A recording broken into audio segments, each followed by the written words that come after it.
Dear students, Assalamu alaikum. In physics, yesterday we discussed simple harmonic motion. यानी simple harmonic motion ऐसी vibratory motion है जिसमें जिस्म का एक्सेलरेशन मीन पोजीशन यानी मरकज़ी पोजीशन से डिस्प्लेसमेंट के डायरेक्टली प्रोपोर्शनल होता है और इसकी डायरेक्शन हमेशा मीन पोजीशन यानी मरकज़ी पोजीशन की तरफ होती है. Dear students, today we will study some examples of simple harmonic motion.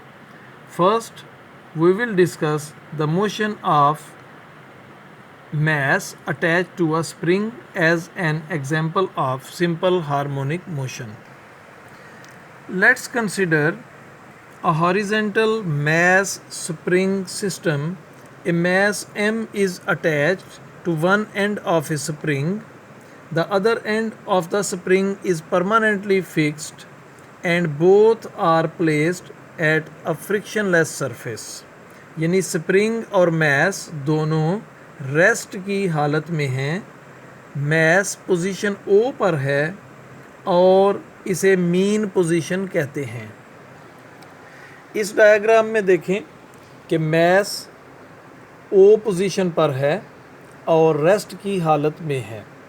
अगर हम कुछ फोर्स लगाकर मैस को ए पोजीशन पर ले जाएं और यहाँ पे लाके छोड़ दें तो स्प्रिंग की रेस्टोरिंग फोर्स की वजह से मैस वापस पोजीशन ओ की तरफ आएगी.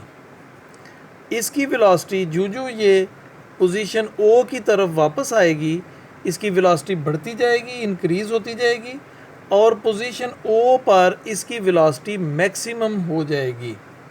लेकिन ये O पर ये बॉडी रुकेगी नहीं बल्कि इनर्शिया की वजह से पोजीशन B की तरफ हरकत जारी रखेगी. जब mass position mean position O से एक्सट्रीम पोजीशन B की तरफ हरकत करेगी तो इसकी वेलोसिटी कम होना शुरू हो जाएगी यहाँ तक कि एक्सट्रीम पोजीशन B पर इसकी वेलोसिटी ज़ीरो हो जाएगी और यहाँ पे एक बड़ी मामूली वक्फे में रुकने के बाद ये वापस रेस्टोरिंग फोर्स की वजह से वापस मीन पोजीशन की तरफ हरकत करेगी. जब बॉडी एक्सट्रीम पोजीशन B से वापस मीन पोजीशन O की तरफ हरकत करेगी तो इसकी वेलोसिटी दोबारा इंक्रीज़ होना शुरू होगी जो कि O पर मैक्सिमम होगी और इनर्शिया की वजह से ये बॉडी यहाँ पे नहीं रुकेगी और फिर अपनी मोशन को एक पोजीशन एक्सट्रीम पोजीशन A की तरफ जारी रखेगी. इस तरह से ये मास की ये हरकत A और B के दरमियान जारी रहेगी. तो इसकी वेलोसिटी हमेशा एक्सट्रीम पोजीशंस पर ज़ीरो और मीन पोजीशन पर मैक्सिमम होगी. Dear students, according to Hooke's law the force exerted on the mass is directly proportional to the change in length x and mathematically we can write F is directly proportional to x. Force जो है ये directly proportional होगी x के और F is equal to kx. आप देखेंगे कि इसके साथ नेगेटिव का साइन है. The negative sign is in this equation means that the force exerted by the spring is always directed opposite to the displacement. यानी ये डिस्प्लेसमेंट है तो फोर्स स्प्रिंग जो है इसको A से मीन पोजीशन की तरफ लाने के लिए इस डायरेक्शन में लगा रहा है. स्प्रिंग इस डायरेक्शन में फोर्स लगा रहा है डिस्प्लेसमेंट के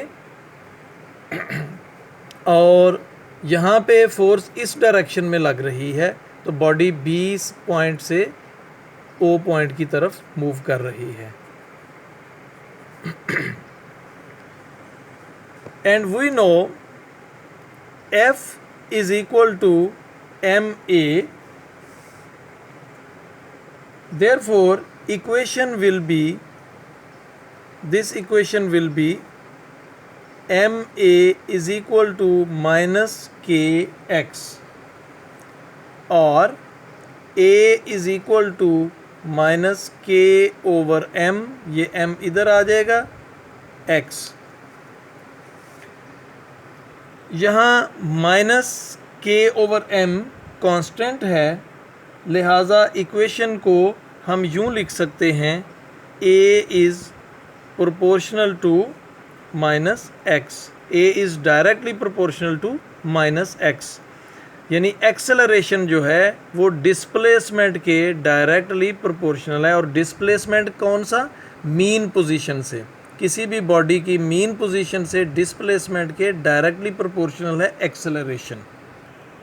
यानी अगर डिस्प्लेसमेंट ज़्यादा होगा तो एक्सेलरेशन ज़्यादा होगा, और अगर डिस्प्लेसमेंट कम होगा तो एक्सेलरेशन कम होगा। इसको हम जनरल अपना मुशाहिदा भी हमारा हो सकता है कि अगर इसको ज़्यादा दूर तक खींचेंगे तो ज़्यादा फोर्स के साथ, ज़्यादा तेज़ एक्सेलरेशन के साथ ये वापस मूव करेगा, ये बॉडी मूव करेगी।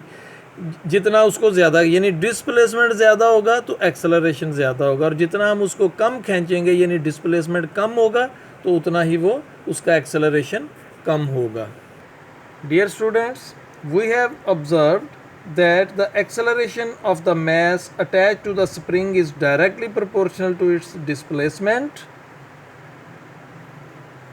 and is always directed towards the mean position, and this is the characteristic of simple harmonic motion. Therefore, we can say that motion of a mass attached to the spring is an example of simple harmonic motion. Dear students, अब आज का homework short answer है, define spring constant. ये answer मैंने लिख दिया है और ये आपने नोट कर लेना है। इसकी फ़ोटो मैं आपको सेंड कर देता हूँ, इसको पढ़ भी लेते हैं। Spring constant is the ratio between the restoring force and the displacement from the mean position. ये हमने इक्वेशन में किया भी है, k is equal to minus F over x. Again define restoring force, यानी रेस्टोरिंग फोर्स क्या है? इसी रेस्टोरिंग फोर्स की वजह से बॉडी जो है, मैस जो है स्प्रिंग के साथ जो अटैच है, वो स्प्रिंग की रेस्टोरिंग फोर्स की वजह से ही मीन पोजीशन की तरफ मूव करता है। तो इसका आंसर पेज 3 पे हम देखेंगे। A restoring force always pushes और pulls the object performing oscillatory motion. Oscillatory motion mean vibratory motion towards the mean position. और नेक्स्ट हमारा क्वेश्चन है long answer, explain the motion of a mass attach to a spring as an example of simple harmonic motion. ये एक long answer है और इसका काफ़ी लंबा जवाब है, आप इसको मार्क करेंगे। यहाँ से motion of mass attach to a spring, यहाँ से स्टार्ट करेंगे, ये बीच में से काट देंगे। मैं इसकी पिक्चर आपको सेंड कर दूंगा। ये नहीं लिखना जिसको मैंने एनसर्कल किया हुआ है, ये इक्वेशन में ये लिखना है f is equal to minus k x और k is equal to minus F over x, और उसके बाद फिर आपने यहाँ आ जाना है, यहाँ तक एंड तक। और उसके बाद फिर नेक्स्ट पेज पे इनिशियली से लेकर यहाँ एंड तक आपने लिखना है, लेकिन बीच में से ये आप छोड़ सकते हैं जो मैंने काटा हुआ है। तो इसकी पिक्चर मैं अभी आपको सेंड कर देता हूँ, तो इसको आपने नोट कर लेना है और याद भी कर लेना है। Thank you very much. अल्लाह हाफिज़।